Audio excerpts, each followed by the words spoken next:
boa noite para você que está aí no seu lar. Permita que eu adentre até a sua casa para que possamos meditar um pouco sobre a família. Você, por certo, tem percebido a mudança ou as mudanças que têm ocorrido, porque de 30 anos para cá aconteceram mais mudança na história do que toda a história da civilização. E com a família não tem sido diferente. Com a globalização, com o advento da internet, as telecomunicações, tem acontecido mudanças em todos os cantos da Terra, umas mudanças para melhor, outras para pior. E nós temos visto os lares se dissolvendo, lares em conflito, e a maioria, uma grande parte dos casais acabam resolvendo seus conflitos de um fórum, de um juizado, se divorciando. E acredito que este não é o propósito da família, não é o propósito de Deus, inclusive, e que Deus tem algo melhor para a família, para o seu lar, porque a família é a oficina que modela o caráter do cidadão. A família é o grupo que mais influencia o cidadão. Então, a família problemática gera indivíduo, pessoas problemáticas. A família disfuncional, por sua vez, gera pessoas disfuncionais. E a família é um assunto muito importante para Deus.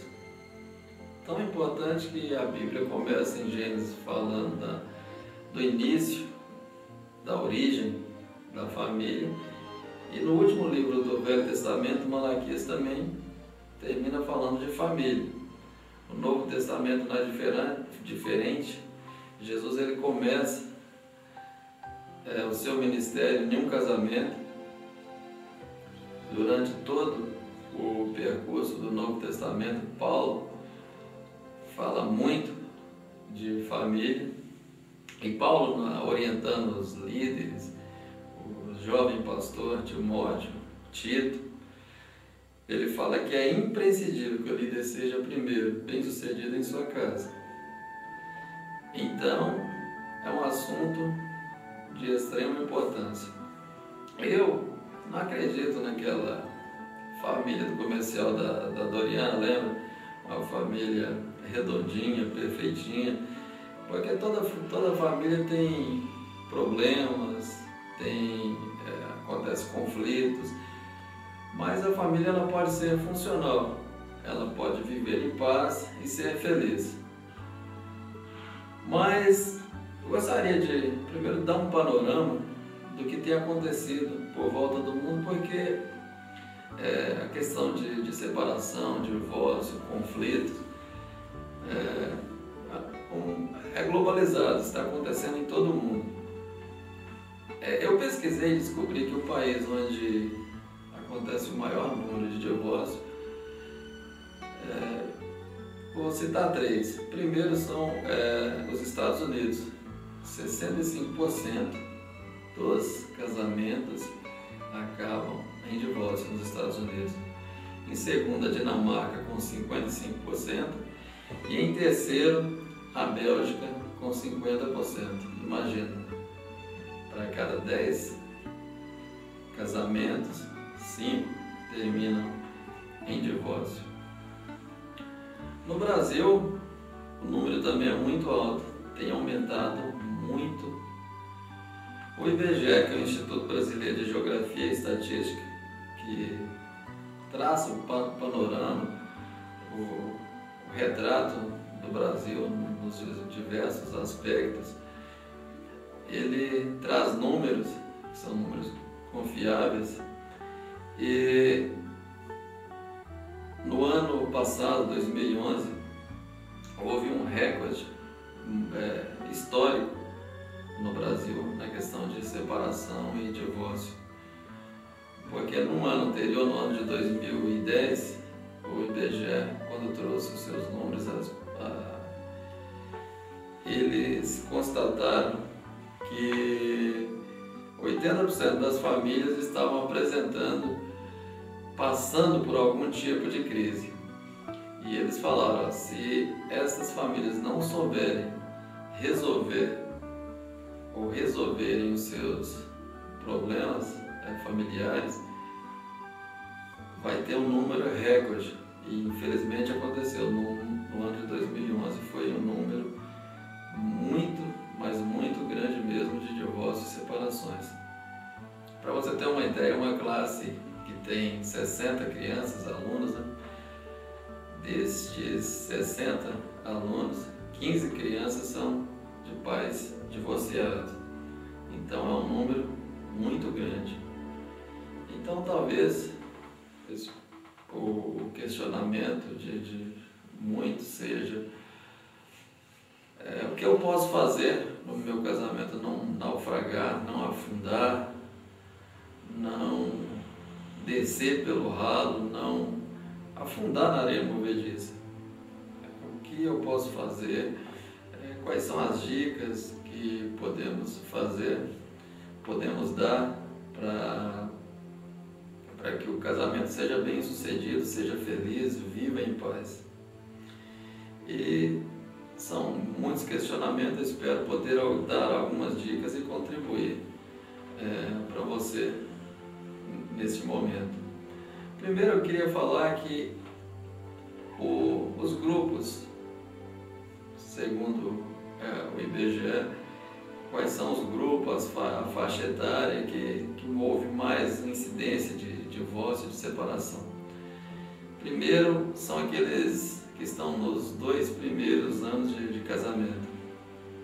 Ali é um grupo vulnerável, porque os 2 primeiros anos de casamento são o período mais difícil de adaptação dos cônjuges. Então é um período crítico, onde nesse período se constatou uma incidência grande.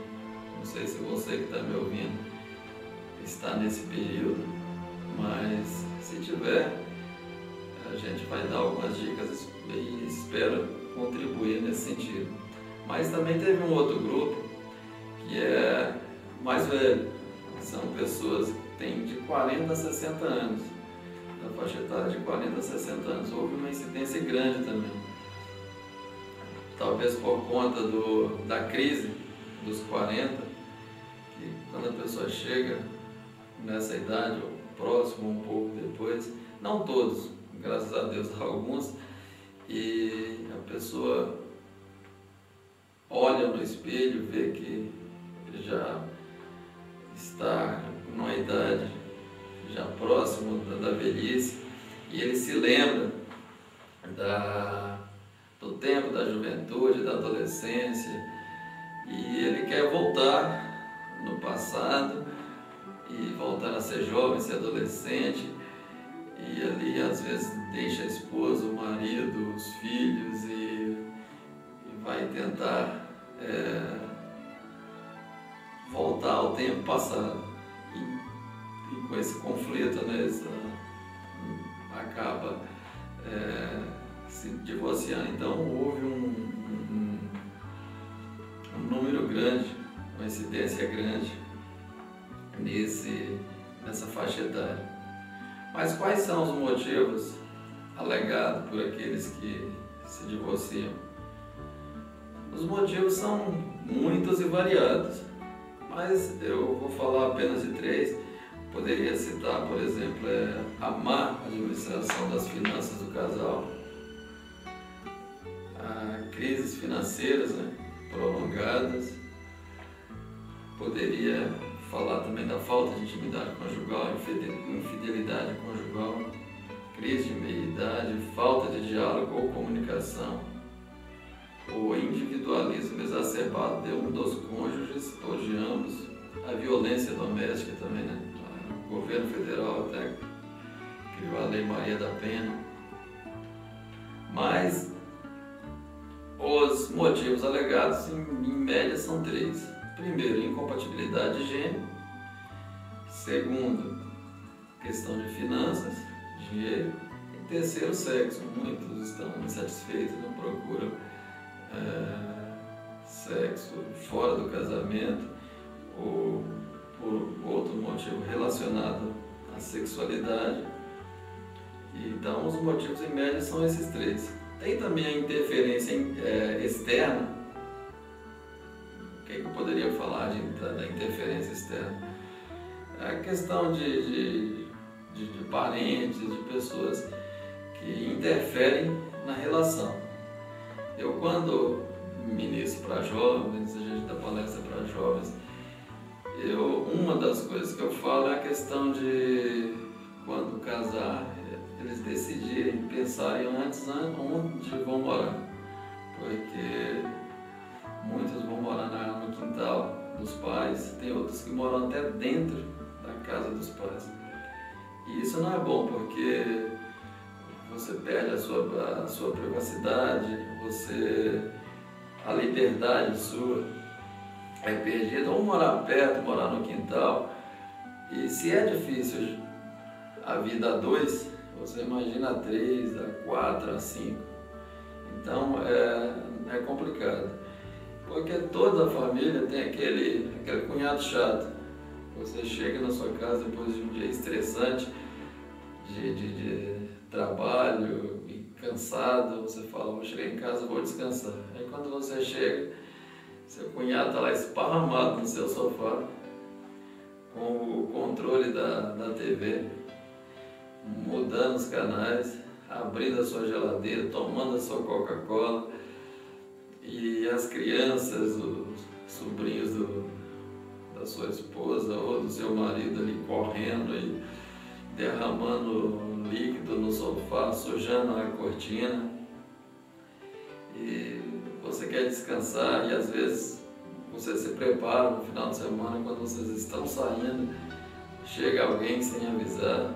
Então tudo isso aí vai gerando um estresse no casal. Então eu digo o seguinte, você deve amar e respeitar os parentes do seu cônjuge, porque assim, quando você casa, você escolhe o marido com quem você vai casar, a esposa com quem você vai casar, mas os parentes você não pode escolher. Parentes e agregados já vêm no pacote fechado. Então você tem que amar e respeitar, só que você tem que impor limites. Porque você não tem que...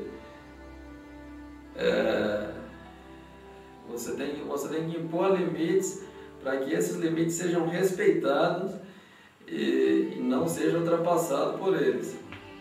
Mas é complicado, por isso o meu conselho é não morar tão próximos de parentes. Tem aquela mãe super protetora que sempre está indo lá, meu filhinho, o rapaz já casou, mas todo dia está indo lá. Como que eu falo para a nora, como você está cuidando do meu filho? Ele parece que está mais magro, e eu acordava 5 horas da manhã para fazer o cafezinho dele, e você tem que fazer e acaba interferindo no relacionamento do casal.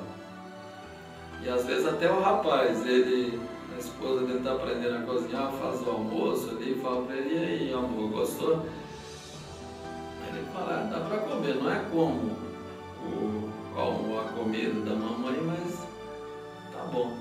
Quer dizer, ele está trazendo a sua família para dentro de casa, não fisicamente, mas através de comparações. Quando a sua esposa faz a comida, passa a roupa, ou qualquer outra fazer ali, ele fazendo comparações, então trazendo a família para dentro de casa. Então, isso não é bom. Isso é a interferência externa, que também tem sido uma agravante. Bom, mas aí você pergunta, mas quando a gente namorava era tão bom, a gente não tinha conflito nenhum, e depois que casamos começou a ocorrer essa série de problemáticas. Por quê? Primeiro que são pessoas de origens distintas, diferentes. A pessoa com educação, formação diferente, umas pessoas vieram da zona rural, outros são metropolitanos. E quando está namorando, as diferenças não aparecem. Porque assim, uma das características da paixão é cegar a pessoa. A pessoa fica cega. Em outras palavras, a pessoa fica burro. Ele não consegue enxergar as virtudes, os defeitos. Ele só vê a qualidade, a virtude, né? Então ele fica cego. Aí depois que casa, aí começam a aparecer as diferenças. E também tem a expectativa, né? São uma expectativa irreal. Muitas pessoas idealizam nos filmes de Hollywood, nas novelas, e tem uma idealização de casamento, no conto de fadas. E às vezes a pessoa vê ali um filme, o ator beijando a esposa e fala: não, mas meu marido não é tão romântico igual aquele ali. Só que você esquece que aquele ali é um ator. E ele nem está beijando a esposa dele, ele está beijando uma atriz. Eu queria ver ele beijar a esposa dele daquela forma, com aquele ardor, com aquela paixão, 20 anos depois. E a maioria desses atores, eles já casaram e separaram dezenas de vezes. Ali eles estão interpretando um papel.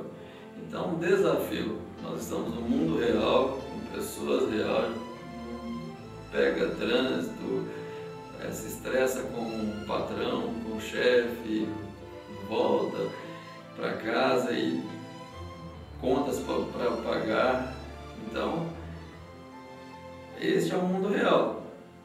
Então, só que mesmo com tudo isso, acredito que você pode ter um casamento feliz, com qualidade de vida, com uma boa qualidade. Com todos esses problemas, a gente pode, problema de falta de dinheiro, às vezes de mau humor, a TPM, só a TPM ela tem mais ou menos 150 sintomas. Então, quer dizer, mas com tudo isso, pode ter um casamento com qualidade. E outra coisa também que eu gostaria de estar falando nesse início, é a diferença do homem e a mulher. São estruturas diferentes, não apenas biológica, na estrutura física, mas diferente no psique, no psicológico. Então o homem ele tem mais dificuldade do que as mulheres de expressar-se em palavras aquilo que estão sentindo. Na comunicação, eu estava estudando e descobri que na comunicação o homem ele usa apenas metade do cérebro, a mulher usa os dois lados. É por isso que se constatou que a mulher fala em média 6.000 palavras por dia. O homem apenas 2.000 palavras, quer dizer, a mulher fala bem mais do que o homem. Por isso que a mulher gosta de discutir relação, de falar, e o homem ele já fala pouco, fala menos do que a mulher. Teve um estudo realizado nos Estados Unidos, na Universidade de Stanford, e com crianças, e ali os meninos e as meninas, eles descobriram que as meninas, as expressões delas são vocais. Elas falavam ali naquela pesquisa ali, e constataram que elas 60% mais do que os meninos. Que os meninos, as expressões deles não eram tanto por palavras, mas por ruídos, como ai, ui, ufa. Então, assim, o homem tem mais dificuldade de expressar por palavra aquilo que está sentindo. Quando o homem, por exemplo, ele tem um dia estressante, ele chega em casa, ele quer se trancar. Aí a esposa pergunta: e aí, amor, como foi? Ele falou: foi bom ou foi mal, mas já a mulher ao contrário. Quando ela teve um dia estressante, ela quer chegar, falar, desabafar. Então, falar e ser ouvida, né? Outra coisa, diferença entre o homem e a mulher, é que o cérebro dos homens concentra-se mais em fatos e lógica do que em emoções e intuições. Então, as mulheres, a mulher, ela tem, são transmissores, né, laterais no cérebro da mulher. Então, o homem ele é mais objetivo, lógico, racional. A mulher é mais emoção, intuição. Tanto que a intuição da mulher é muito melhor do que a do homem. Ela tem facilidade para se recorrer a experiências passadas, lembrar das experiências passadas.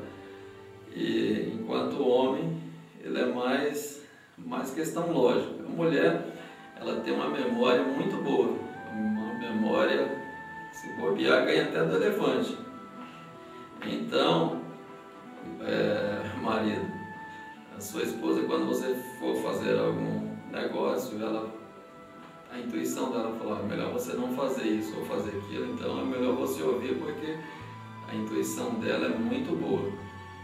E se lembra muito também das coisas passadas. Por exemplo, ela pode se lembrar de uma discussão que teve contigo há 20 anos atrás, com detalhes. Ela pode lembrar até a cor do seu sapato, quando você se levantou e estava irritado.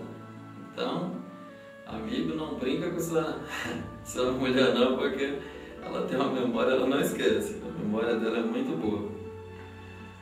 Então, a expectativa do homem e da mulher ao se casarem são também diferentes. Teve uma pesquisa recentemente das 10 coisas que as mulheres mais gostam. E ao comparar a expectativa do homem e da mulher ao se casar, o homem tem uma lista de expectativa, a mulher outra. São listas diferentes e não se casam, não se bate a expectativa do homem e da mulher. Por exemplo, a maior expectativa do homem ao se casar é a questão sexual. O homem ele quer estar satisfeito sexualmente, e a maior expectativa da mulher é a questão de afeto. A mulher precisa de afeto. Houve aqui recentemente, a USP fez uma pesquisa sobre as 10 coisas que a mulher mais gosta, e a que ficou em primeiro lugar foi jantar fora, que é ligado ao afeto. Então, a mulher gosta de presentes, né, bombons, flores, e o homem, as coisas, ele quer respeito, ele quer ser respeitado pela sua esposa, ele quer ser admirado. E a segunda coisa da mulher foi o diálogo. A mulher quer falar, que ela fala muito, e quer ser ouvida. Então, está ouvindo o homem. Então, sua esposa, você precisa ouvir a sua esposa. Ela quer falar e ser ouvida. Então, são algumas dicas iniciais que, se seu casamento está passando por algum conflito, eu entendo que vocês precisam abrir um canal de comunicação. Algumas coisas você, homem, precisa ceder, outra coisa, em outras partes, a mulher precisa ceder, os dois precisam ceder em parte e superar essas diferenças. Então, conversar com o coração aberto, e acredito que possa melhorar o relacionamento. Eu gostaria de estar falando um pouco sobre um casal na Bíblia, porque eu acredito que esse casal possa nos dar diretrizes, nos mostrar a rota, um caminho para superar as dificuldades, as diferenças, superar os conflitos E este casal na Bíblia é Jó. Talvez você já tenha ouvido muito falar da história de Jó, da paciência de Jó, das aflições de Jó, do sofrimento de Jó. Mas talvez você nunca ouviu sobre a ótica de família, de marido, de esposa, porque esta família passou por problemas diversos e variados. Então, ela pode nos dar a rota, nos dar diretrizes para esse momento de dificuldade, esse momento de turbulência, seja emocional, seja em qual for a área. Esse casal pode nos dar diretrizes. Esta é uma família, eu não vou ler, mas como você conhece a história, era uma família grande, composta por 12 pessoas, marido, esposa e 10 filhos, sendo 7 rapazes e 3 moças. Era uma família unida. Eles se reuniam constantemente para banquetear, para almoçar, jantar. Uma família muito rica, é descrita como a família mais rica do Oriente nos seus dias, então riquíssima. E era uma família patriarcal, onde Jó era o sacerdote da família. Ele oferecia sacrifícios e holocaustos a Deus pelos seus filhos, pela sua esposa, pela sua família. Ele orava, intercedia a Deus pela sua família. E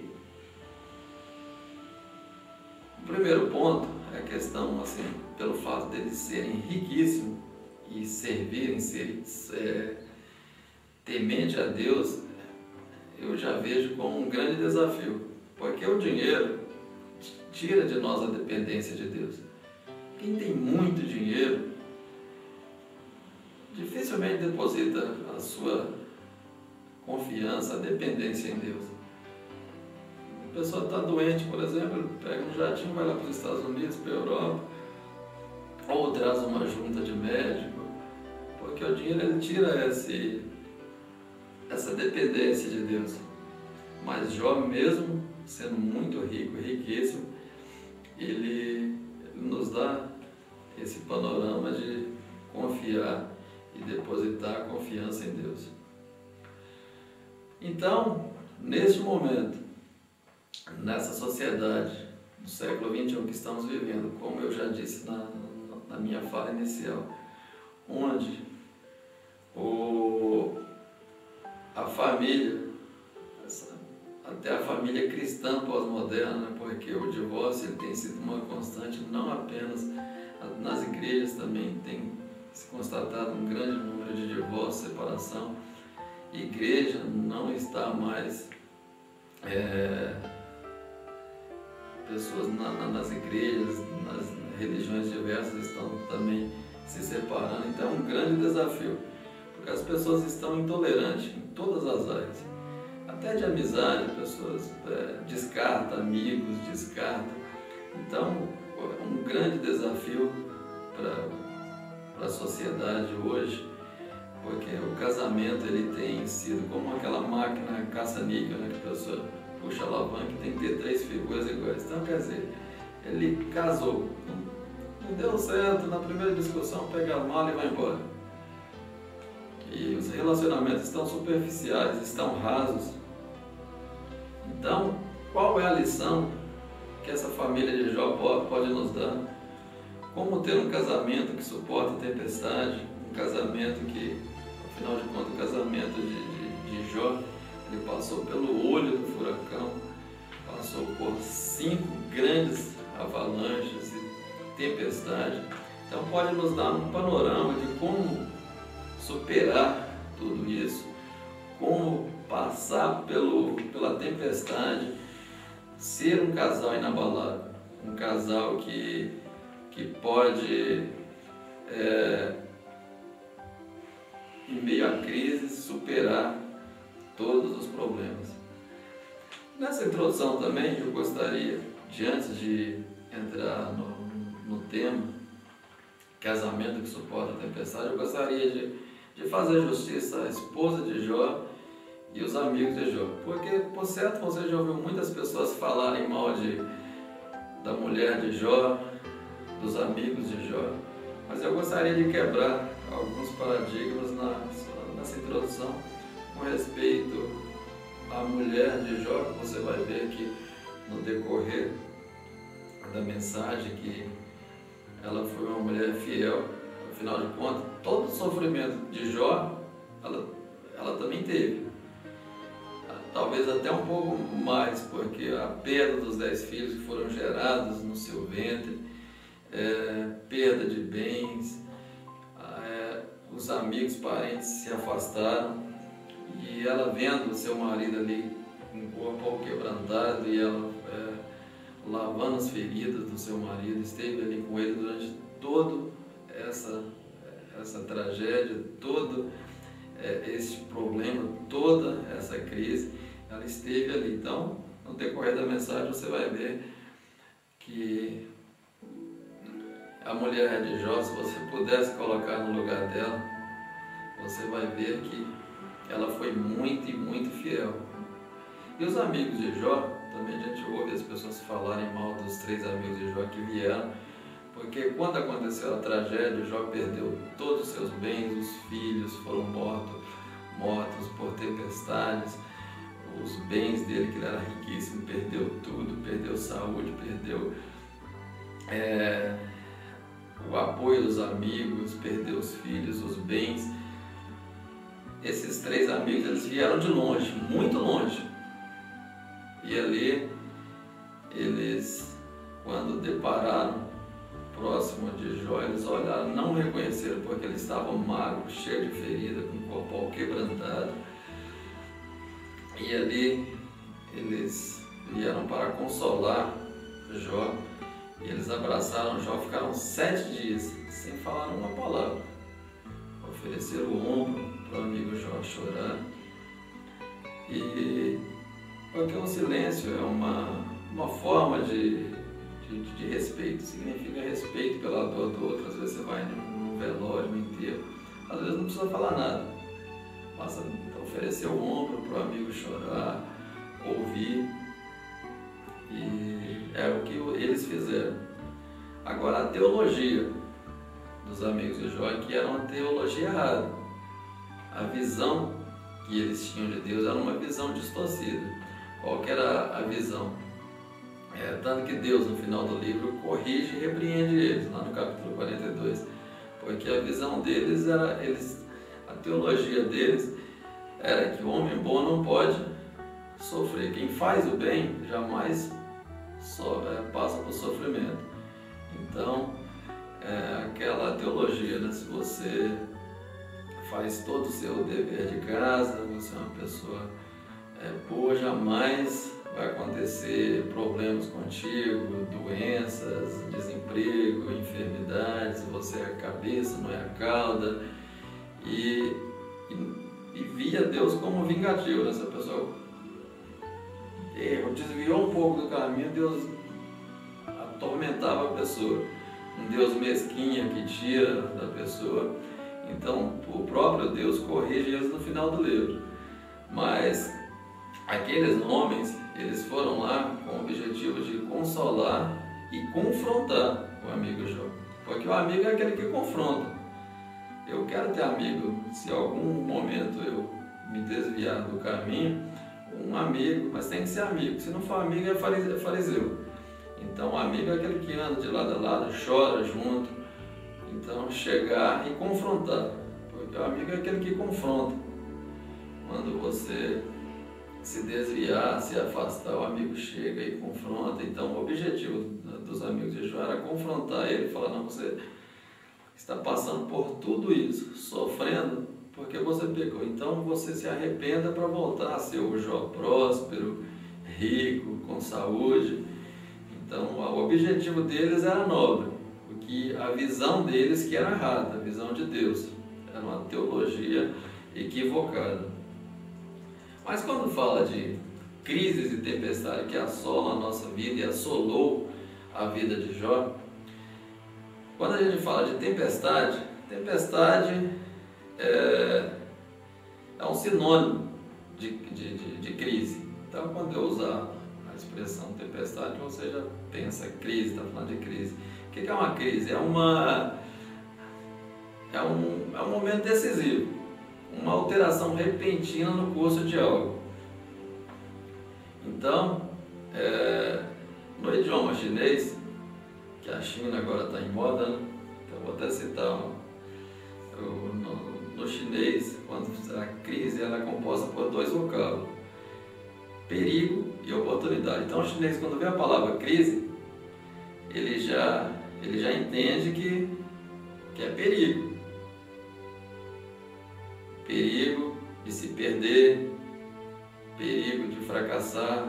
Então, ele tem que ficar atento, cauteloso, de sobreaviso, vigilante, redobrar a atenção, mas também ele vê que é oportunidade, perigo e oportunidade de crescer, de conquistar, de se tornar melhor. Então, na crise, talvez esse momento de crise que você está passando seja um momento de perigo, seu casamento naufragar, mas é um momento de oportunidade, de você crescer e sair forte do outro lado. Então, quais são as dicas, as lições que a família de Jó nos dá? Por que vem a tempestade? Porque a tempestade, a crise, ela vem nos assolar. Primeiro, a tempestade vem para testar os alicerces da casa. Então, eu quero te dizer o seguinte: não existe vida, casamento linear, retinho, do começo ao fim. Não existe céu de brigadeiro. Todo relacionamento, todo casamento, ele passa por momentos bons e momentos ruins, momentos turbulentos algumas vezes. Então, a família de Jó nos ensina isso, que nesses momentos que vem a tempestade, a crise, vem para testar os nossos alicerces, para saber em quem nós estamos sendo, a sua fundação, a fundação da sua casa, ela está edificada sobre o quê? Lembra da parábola de Jesus? Das duas casas, uma que estava edificada sobre a rocha, outra sobre a areia, e veio a tempestade, o vento bateu forte, os rios, e uma das casas que estava sobre a areia caiu, a que estava sobre a rocha permaneceu. Então o vento, a tempestade, ela bate sobre toda a família, toda a casa. Agora, a que tem edificação, tem alicerce, ela permanece. Agora, as que não têm, elas caem, quebram, caem em ruínas, porque não tem um alicerce. Então, qual que é o seu alicerce? Quais são os seus valores, as suas motivações? Se você tem alicerce, tem valores, pode ventar, os rios baterem, as tempestades da vida assolarem o seu casamento, mas não derrubará a sua casa. Segundo, por que vem a tempestade? É a pergunta. Para que você possa ajudar outros com a sua experiência. Então, o livro de Jó, milênios se passaram, o Jó ainda nos inspira. Ele ainda nos inspira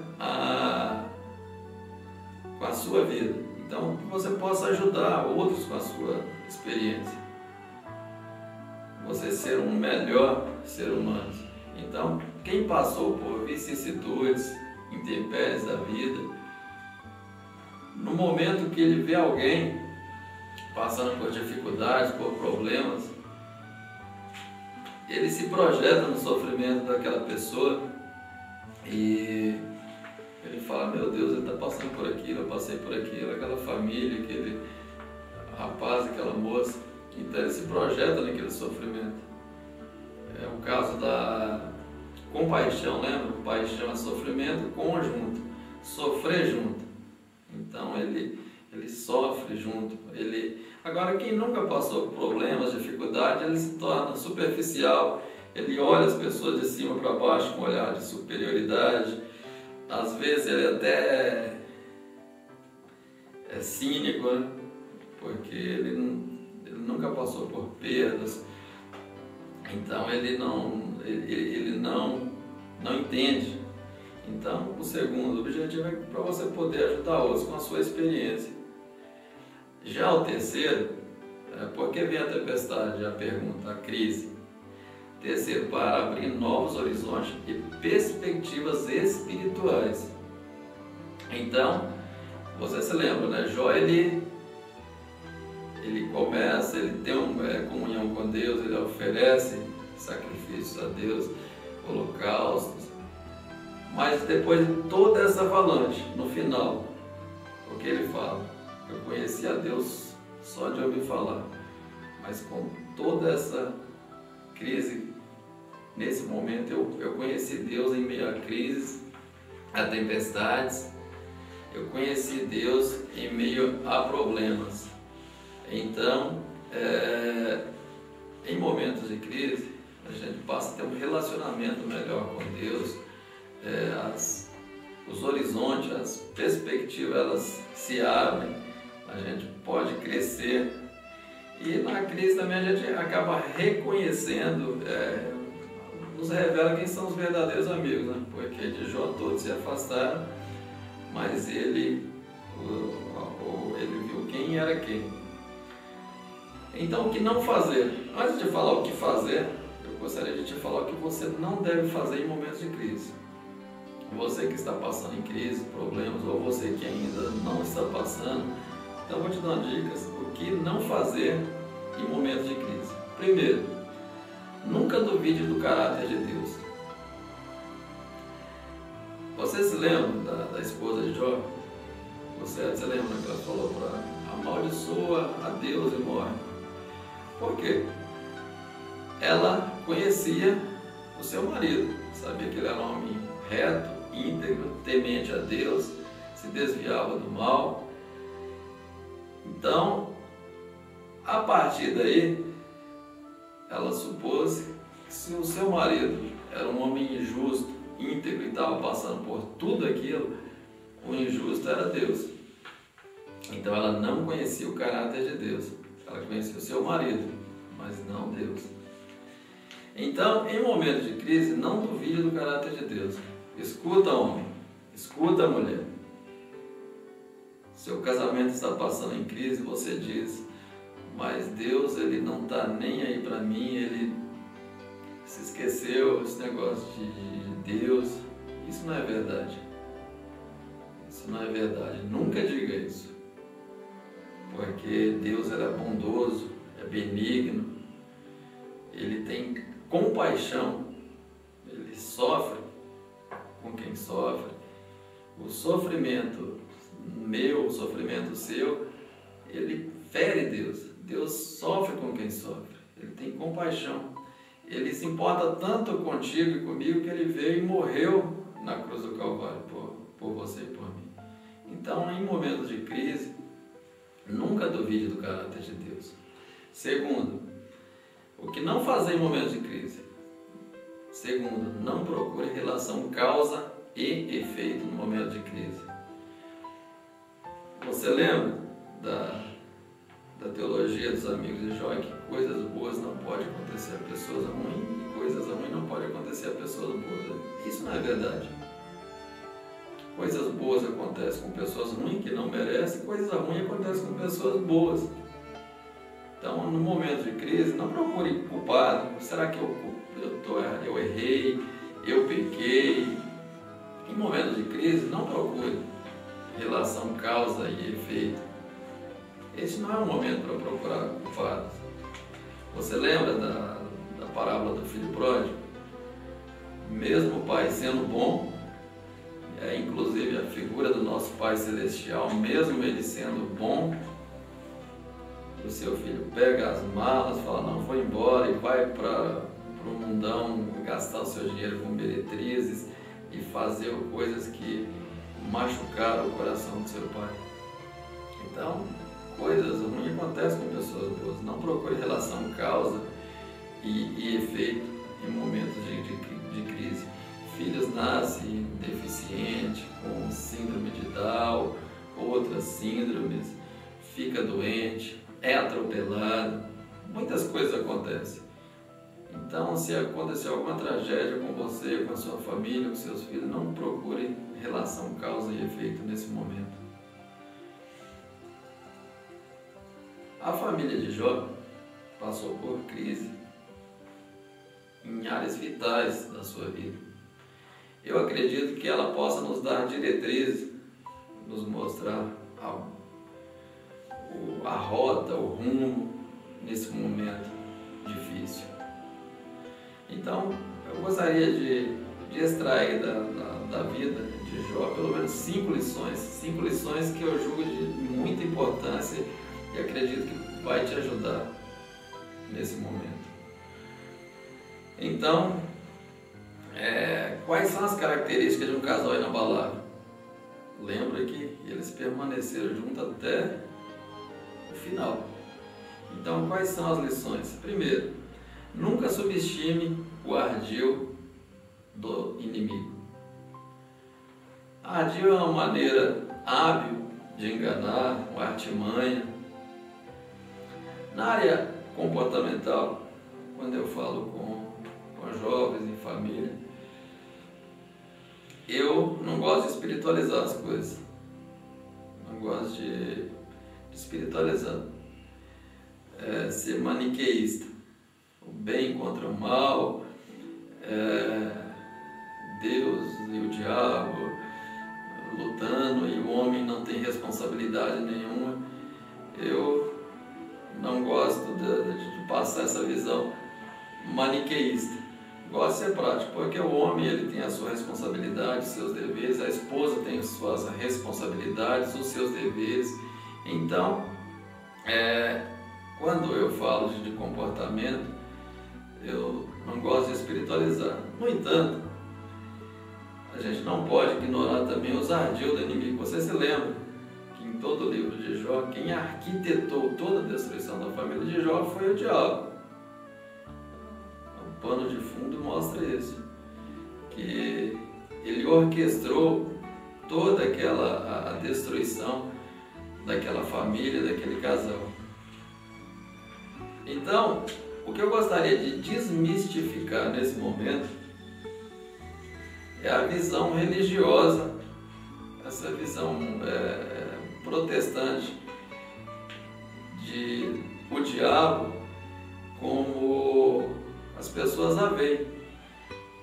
Na igreja, por exemplo, nas campanhas que fazem de descarrego, de expulsar as pessoas, expulsando o demônio das pessoas, entrevistando e falando com o diabo e joga toda a responsabilidade. Eu gostaria de desmistificar isso, porque o diabo ele é muito mais do que isso.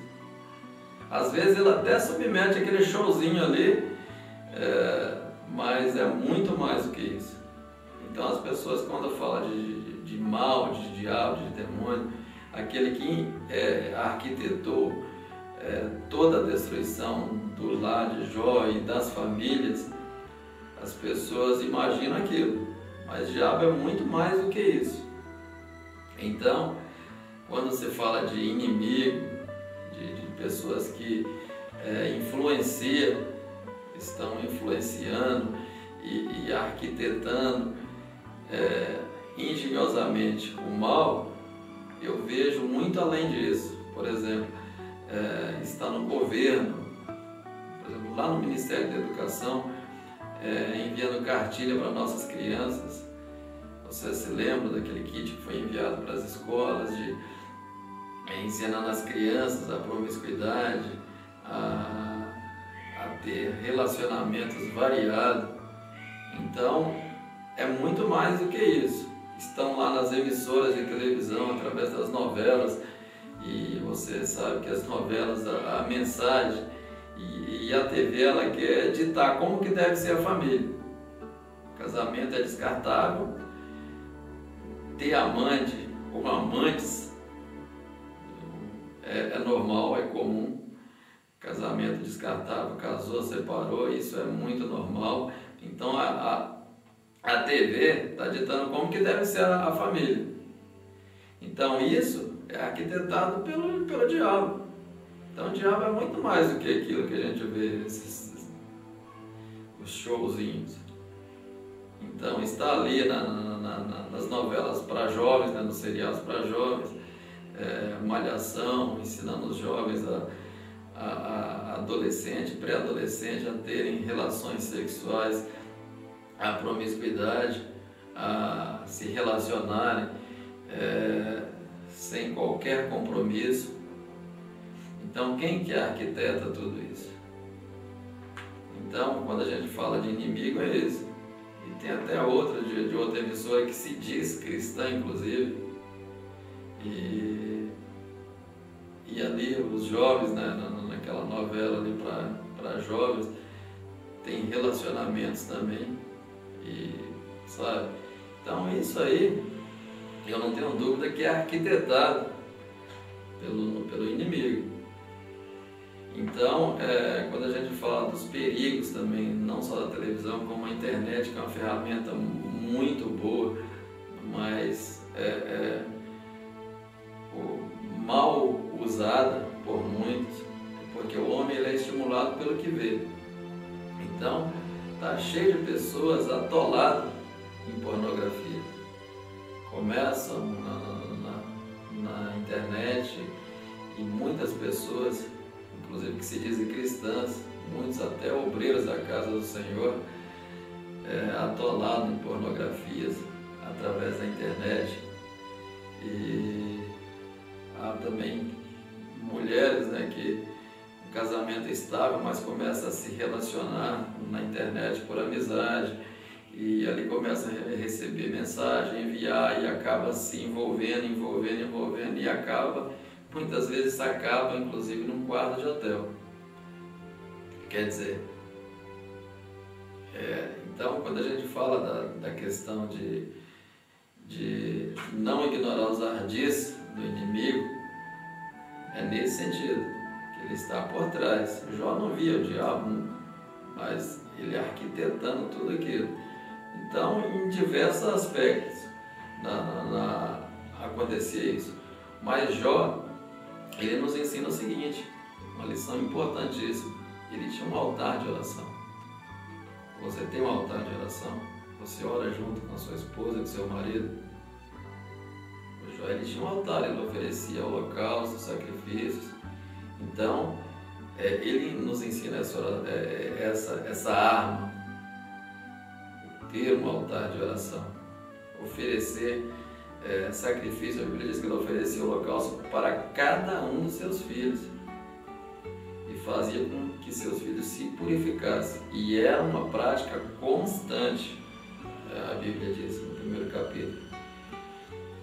Então, se você não tem um altar de oração, não ora, tudo que você diz sobre Deus, conhecer a Deus, é balela, é conversa fiada, porque você precisa ter um altar de oração, você precisa colocar isso como prioridade.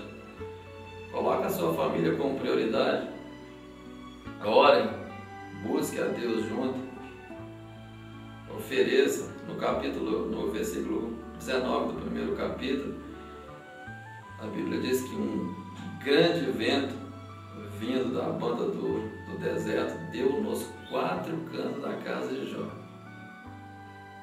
Talvez você diz, está vindo um grande vento, uma grande tempestade sobre a minha casa, o que eu devo fazer? Busque a Deus, tenha um altar de oração. E você vai ver que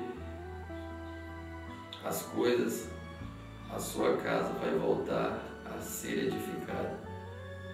Essa é a primeira lição, mas tem a segunda. Qual que é a segunda lição que Jó nos ensina? Quais são as características de um casal inabalável? Segundo, Um casal inabalável não fundamenta seu relacionamento nos bens que possui. Jó era um homem riquíssimo, bilionário. Ele é chamado de o homem mais rico do Oriente. Então você imagina o padrão da esposa de Jó, sendo ele o homem mais rico do Oriente, o padrão daquela mulher. A Bíblia diz que ele tinha 7.000 ovelhas. Então, a ovelha, ele tirava a lã da ovelha para fazer roupa. E dentre as muitas coisas que se faziam, era isso: tirava a lã e fazia roupa. Então, Jó era o maior industrial têxtil dos seus dias. Então, você imagina como a esposa dele se vestia. Se a gente pudesse se vestia muito bem, ela tinha um padrão elevadíssimo de vida. Ele possuía 3.000 camelos. O camelo servia para transportar objetos e pessoas. Então ele era o maior empresário do ramo de transporte. Ele tinha 500 juntas de bois e 500 jumentas. Ele era um fazendeiro próspero. Tinha muitos empregados que o serviam. Então você imagina o padrão daquela mulher. Quando perdeu tudo, veio o fogo, chuva e acabou, mataram os seus empregados, morreram, perdeu todos os seus bens. Muitos hoje, conheço algumas que na primeira oportunidade que fazia a mala ia embora, deixava a Jó lá na pindaíba, mas ela estava lá. Quer dizer, com todo aquele padrão ali de vida, de roupas, empregados servindo, ela talvez não só levantava a mão, o empregado fazia isso, fazia aquilo, mas perdeu tudo aquilo e continuou com seu marido. Porque o amor é uma decisão. O amor não é um sentimento, é uma decisão. Sentimento a gente muda, hoje está triste, amanhã está alegre, hoje está nervoso, amanhã está calmo. Mas é uma decisão, na saúde, na doença, na alegria, na tristeza. E não é à toa, como eu disse no início, que dinheiro é a segunda causa de divórcio. A questão de dinheiro, porque lidar com dinheiro, a questão administrativa dos bens do lar é complicado. Uma pesquisa nos Estados Unidos, para vocês terem uma ideia, era 46% das pessoas que acreditavam que o dinheiro é o fator mais importante, passou para 53%, uma pesquisa nos Estados Unidos, que acha que 53% das pessoas acham que o dinheiro é o fator mais importante no casamento. Se a esposa de Jó e Jó pensasse dessa forma, o casamento naquele momento tinha acabado. Porque o dinheiro não pode ser o fator que dita como que deve ser seu casamento. Quando está bem financeiramente, o casamento está bem. Quando não está bem, o casamento entra em crise. No Brasil, uma pesquisa pelo Guia Serasa diz que 50% dos casais no Brasil acham que o dinheiro é um fator muito importante, quer dizer, um fator preponderante. Isso não deve ser uma verdade no seu casamento, porque para o materialista, o carro do homem vale mais que a sua esposa. Para a mulher materialista, fazer compra vale mais que seu marido. Porque o casamento é uma sociedade. E na sociedade, para uma sociedade ser bem sucedida, ela tem que ter 3 coisas: prestação de conta, né? Um prestar conta do outro. São algumas dicas que eu estou dando rapidamente para melhorar a questão de finanças do lealdade e transparência. Então, às vezes um ganha mais do que o outro, ou às vezes a pessoa diz que quem ganha mais vai ditar as regras financeiras da casa. Não é isso. É uma sociedade. numa sociedade, os dois, o dinheiro não é só do esposo, nem só da esposa, o dinheiro são dos dois. E estar junto. Vocês lembram da mulher sunamita, em 2 Reis, no capítulo 4, quando Eliseu passou, ela falou para o seu marido, mesmo sendo uma mulher rica, ela é descrita como uma mulher riquíssima. Ela poderia falar, não, vou fazer uma casa aqui, quando o profeta chegar ele descansa ali e mandar os empregados fazer, mas primeiro ela consultou seu marido, ela falou, vamos, e está tudo no plural, vamos fazer uma casa quando o profeta chegar, aqui ele ficar à vontade, hospedar e tudo, vamos colocar uma mobília, vamos colocar uma mesa, tudo está no plural, quer dizer, um consenso. Então, o dinheiro são dos dois, a pessoa não pode tomar decisões isoladas, porque eu que ganho dinheiro, eu que trabalho, eu que o dinheiro é meu, eu faço o que eu quiser. Não, não é assim que funciona. Não funciona. E muitas pessoas têm que saber lidar com a questão de dinheiro. Tem pessoas que ganham muito bem, mas não tem lista de prioridade, não conquista as coisas porque não sabe. Aí fica fazendo campanha de prosperidade, mas não sabe lidar com o dinheiro, administrar os seus bens. Precisa saber administrar os bens.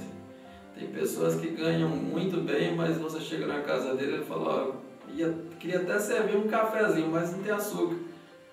Mas por quê? Porque não tem uma lista de prioridade, gasta o dinheiro, dá R$600 num perfume, R$1.000 num tênis, e gasta o dinheiro com bobeiras.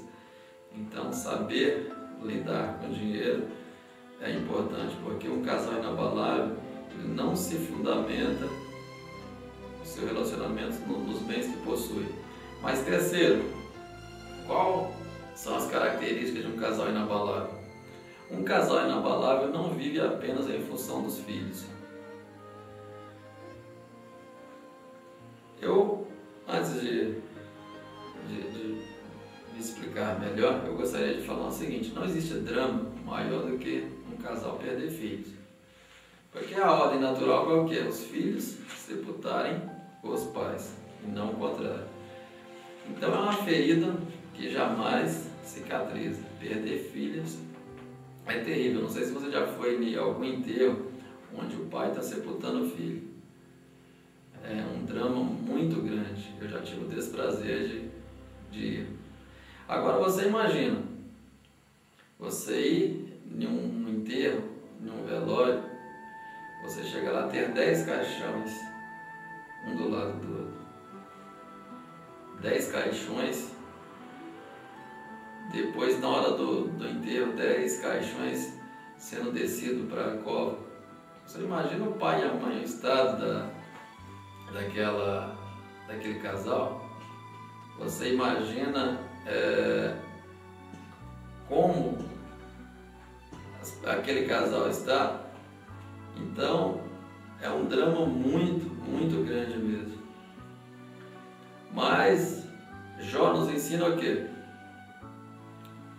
Que um casal inabalável não vive apenas em função dos filhos. Sabe por quê? Se eles vivessem apenas em função dos filhos, o que teria acontecido? Os filhos morreram, perderam os 10 filhos, fariam a mala e cada um do lado. Por quê? Viviam apenas em função dos filhos. Então, os filhos fazem parte do casamento, mas os filhos não são o casamento. O amor aos filhos não deve anular o amor conjugal. Porque os filhos são uma bênção no casamento, mas eles não são o casamento. Os filhos, eles são hóspedes na sua casa. Uma hora eles vão crescer e vão embora, vão casar e vão embora. Vai ficar só você e a sua esposa, só você e o seu marido. Os filhos, eles vão embora. E o que fazer quando eles irem embora? Você já ouviu falar da crise do ninho vazio? Acontece com casais quando os filhos vão embora, se casam, pelo fato de eles não terem investido no casamento, o único assunto, eles viveram, eram os filhos, viveram em torno dos filhos, para os filhos. Quando os filhos vão embora, se casam, ele se sente vivendo como um estrangeiro. Não tem mais nada em comum, apenas o filho era em comum. E os filhos serviam até como para-choque das brigas, das discussões. Aí os filhos foram embora, o casamento entra em crise, porque não investiram no casamento. E aí há um grande incidência de divórcio após esse fato. E quando se perde filho, eu digo perder filho para as drogas, morte do filho, o filho que se declara homossexual, a rebeldia na adolescência. Muitos casamentos entram em crise porque vivem apenas em função dos filhos. Até uma estatística que falam que dos filhos, das crianças que nascem com síndromes, com deficiência, para cada 2 crianças que nascem com deficiência, com síndromes, de um casal, de cada 2 casais que tem filho com deficiência, um se separa, 50%. No momento em que... Porque eles têm toda eles projetam uma missão imaginária do filho. Meu filho vai ser isso, vai ser aquilo. E projetam que o filho vai ser grande, vai ser isso. Aí quando o filho nasce com uma deficiência, seja física, seja cerebral, o casal entra em crise. E nesse momento que a mulher mais precisa do marido, e ele num ato de extrema covardia, ele pega as suas coisas, suas malas e vai embora. Deixa a mulher com o filho, a esposa com o seu filho com a deficiência para cuidar e criar o filho sozinho. Por quê? Porque esse casal, eles projetaram no filho. Muitos casais, eles vivem em função dos filhos, eles negligenciam o casamento. E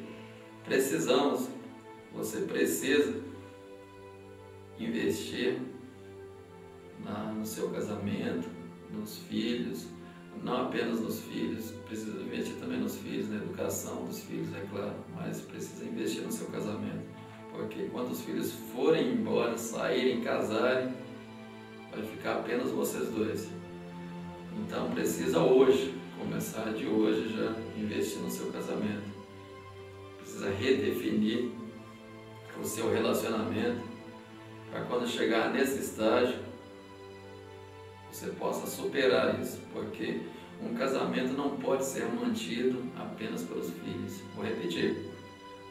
Um casamento não pode ser mantido apenas pelo filho. Se o seu casamento está sendo mantido apenas pelos seus filhos, ele não está fundamentado sobre a rocha, mas sobre a areia, e ele pode vir a ruir. Quais são as características de um casal inabalável? 4.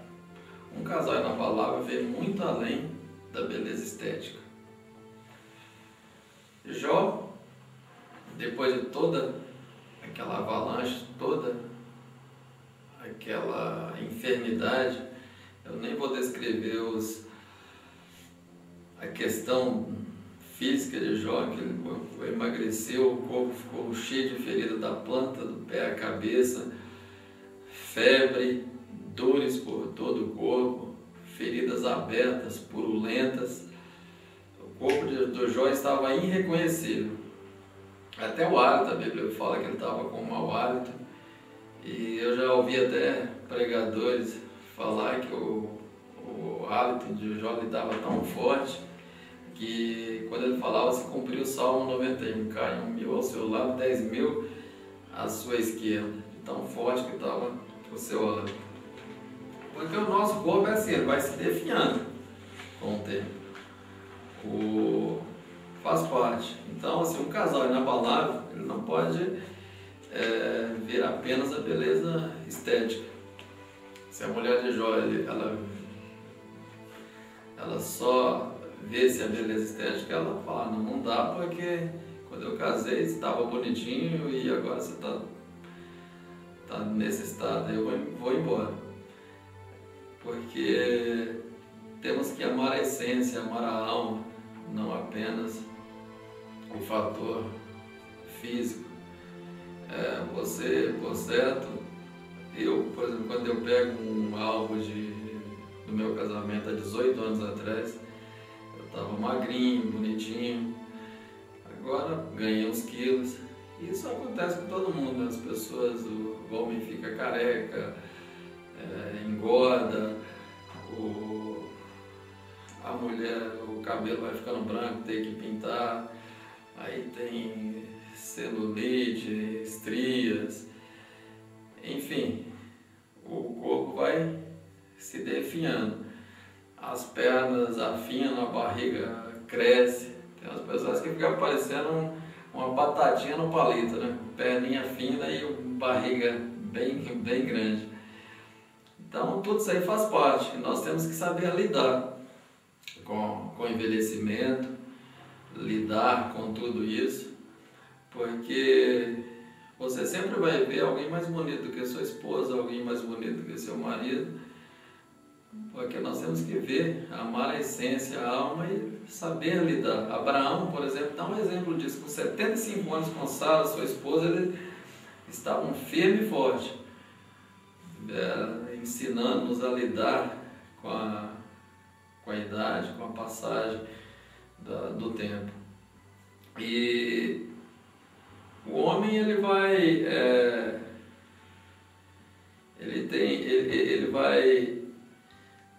envelhecendo e vai perdendo. Alguém já comparou o homem com o carro, né? 2.0, depois passa para 1.6, 1.0, daqui a pouco precisa até de um aditivo para dar uma realçada no motor, porque vai perdendo a potência. Então, saber lidar com o envelhecimento, envelhecer junto. E Jó, esse casal, ensina-nos a lidar com isso, que vê muito além da beleza física. Por certo, nesse momento ali do casamento de Jó, nem questão sexual, sexo eles estavam tendo, porque Jó, a mulher, para ter sexo, ela precisa estar tranquila, relax, e ali depois de luto, perdeu 10 filhos, perdeu os bens, toda aquela avalanche, e Jó também, o corpo de Jó já não ajudava, né? Ferida da planta do pé à cabeça. Você não vai pensar que ela ia olhar para Jó e falar: nossa, como você está bonita, Jó, com esse corpo cheio de feridas. Então, mas isso nos ensina que o casamento não pode ser mantido apenas pelo sexo.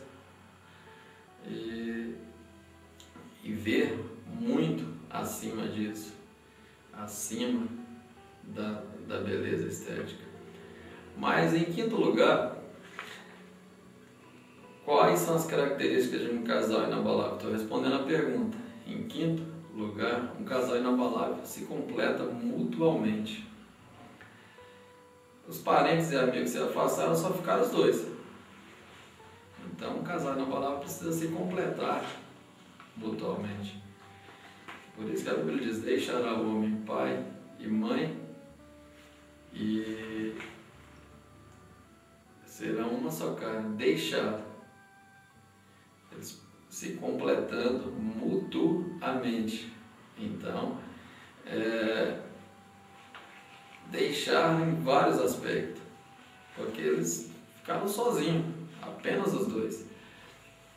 E precisamos se completar. Você precisa se completar com a sua esposa, com o seu marido, e deixar aí, quando a Bíblia fala em deixar,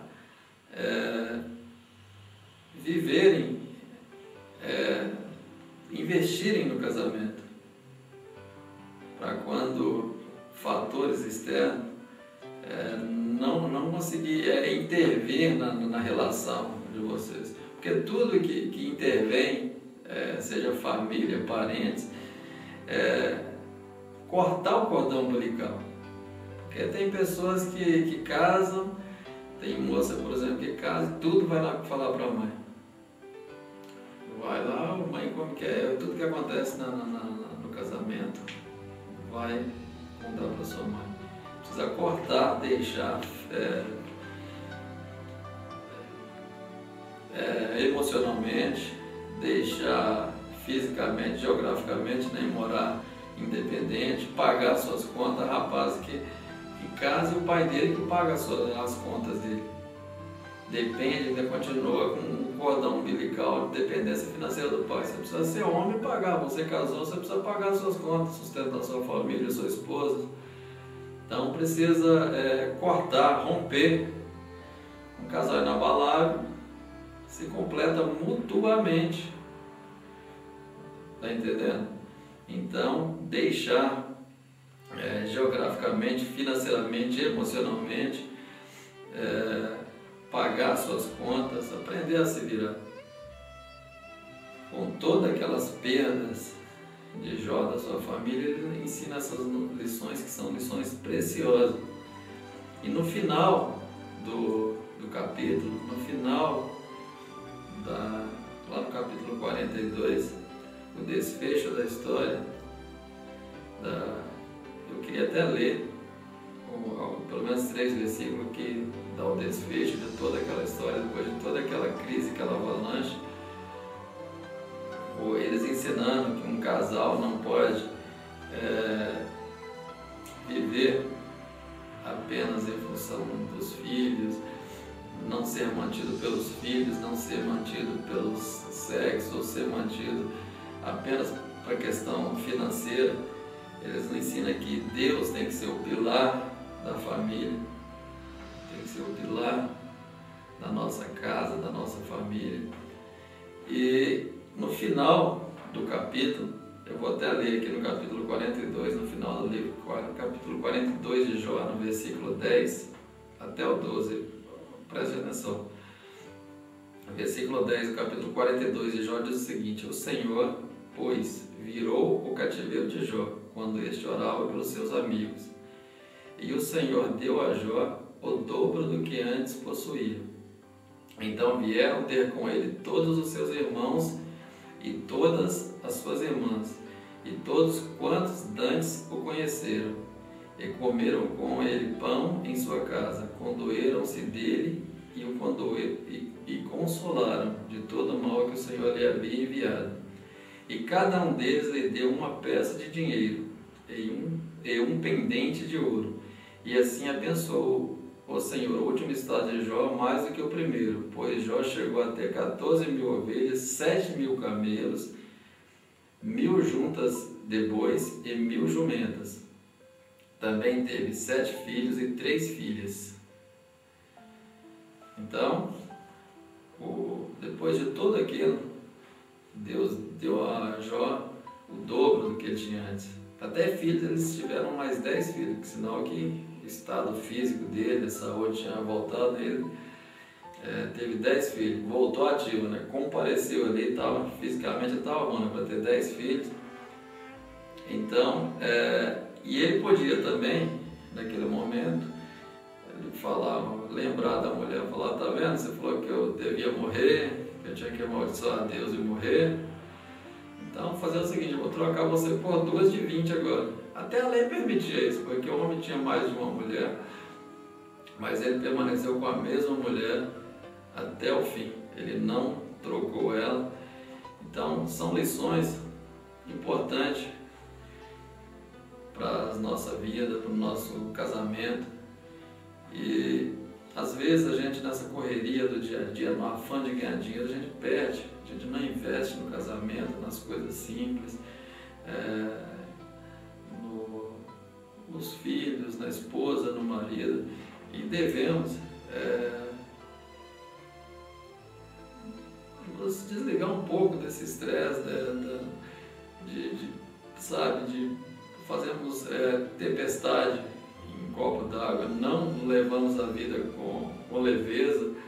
Então a gente deve relevar algumas coisas, ceder em algumas coisas. A esposa, o marido precisa ceder, e assim ter uma qualidade de vida, viver bem, porque a vida ela é breve, ela é passageira. O salmista, no Salmo 90, ele falando da brevidade da vida, como a vida é curta, breve, ele diz, ele faz uma comparação, ele usa uma metáfora, fala que nós somos como a erva, que nasce de manhã, cresce durante o dia, à tarde e morre. Quer dizer, é muito curta a vida para a gente ficar com picuinha, procurando tempestade em copo d'água. Ele ainda fala que somos como um sopro, ou como um sonho que é muito rápido a vida. E o salmista, no Salmo 90, ele termina esse salmo fazendo uma oração, pedindo para Deus. Ele fala: ensina-nos a contar os nossos dias para alcançar coração sábio. Ou seja, viver com qualidade a vida. A vida é curta, rápida, a gente precisa viver com qualidade de vida, parar com as brigas, com as disputas, desperdiçando a vida com pequenas coisas, coisas desagradáveis e desnecessárias. Então, espero que a partir dessa reflexão possa melhorar o seu casamento, você possa investir, valorizar a sua vida, o seu casamento, tirar momentos juntos, investir, lute pelo seu casamento, não entregue os pontos. Se o casamento está em crise, está passando por problemas, não entregue os pontos, lute pelo seu casamento, que com certeza coloque em prática essas dicas que nós demos nesses momentos que passamos juntos, e eu tenho certeza que seu casamento vai ser uma bênção. Então eu quero deixar contigo uma frase que eu ouvi, que é muito interessante, que diz o seguinte: viva de tal maneira que a passagem do tempo embranqueça os seus cabelos, mas não escureça as suas esperanças. Que estimule o sorriso, preserve a gargalhada, cultivem a oração, cantem e louvem a Deus juntos, dando graça por tudo. Aí você pergunta: mas até quando? Até que a morte os separe. Que Deus vos abençoe. Até a próxima. E coloque em prática o que você ouviu, e o casamento seu vai ser uma bênção.